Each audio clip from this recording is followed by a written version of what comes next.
itu itu kicau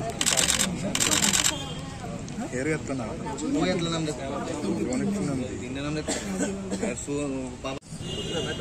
ada apa obvious অভিদা আছে পড়তে বন্ধ না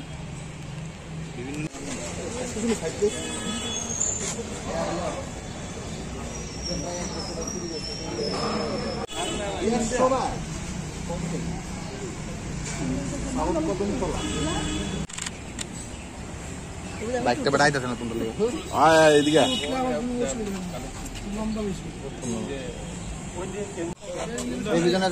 পিছনে না তোমরা কি তাই বুঝলাম না এটা কি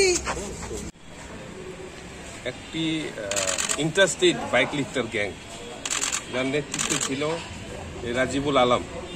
সে আসামে কাছাড় ডিস্ট্রিক্ট এবং নর্থ ত্রিপুরাতে অনেকগুলি কেসে ওয়ান্টেড। সে অনেকদিন ধরেই আগরতলাতে বিভিন্ন ছদ্মনামে সে আগরতলাতে বিভিন্ন জায়গাতে ভাড়া থাকতো এবং বাইক লিফটিং করতো, চেইন ছিনতাই এসবের সঙ্গে জড়িত ছিল। তাকে আমরা আমাদের ইন্টেলিজেন্সের উপর বেস করে এবং কিছুদিন আগে আমরা একটা আসামি গ্রেপ্তার করেছিলাম। ওর ইনভেস্টিগেশন এবং ওর ইন্টারোগেশনের উপর নির্ভর করে আমরা গতকালকে আমরা বিশেষ তল্লাশি অভিযান চালিয়ে ওকে গ্রেপ্তার করেছি এবং একটি চুরির বাইক আমরা উদ্ধার করেছি, একটা পালসার বাইক, এবং আরও কিছু চুরির বাইক বা স্কুটি বা বিভিন্ন জিনিস আছে যা বিভিন্ন জায়গাতে লুকিয়ে রাখা আছে বলে আমাদের ধারণা। সেগুলি আমরা তদন্ত করে বের করার চেষ্টা করছি ওকে রিমান্ডে।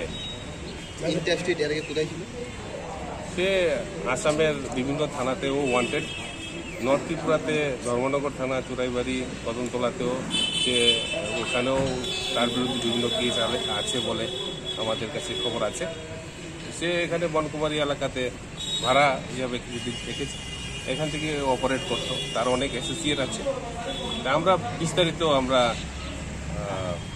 তদন্ত চলছে, আমরা আশাবাদী আরও কিছু আমরা রিকভার করতে পারি। বেসিক্যালি তার বাড়ি কোন জায়গায়? তার বাড়ি কদমতলা থানা, ত্রিপুরার। আচ্ছা, ওর সঙ্গে কি আর কেউ জড়িত আছে বলে জানা যায়? এটা গ্যাং, এটা অপারেট করছে। গ্যাংটা আমরাকে ব্রাস্ট করেছি, গ্যাংয়ের 2জন মেম্বার অলরেডি অ্যারেস্টেড হয়েছে, এখন বাকিদের আমরা করবো। মাস্টার মাইন্ডকে ধরতে পেরেছেন সব? ও তো একটা মাস্টার মাইন্ড। ও রাজিবুল আলম, বনকুমারী এলাকা। হ্যাঁ, একটা ল্যাপটপ পাওয়া গেছে চুরি করা ওর।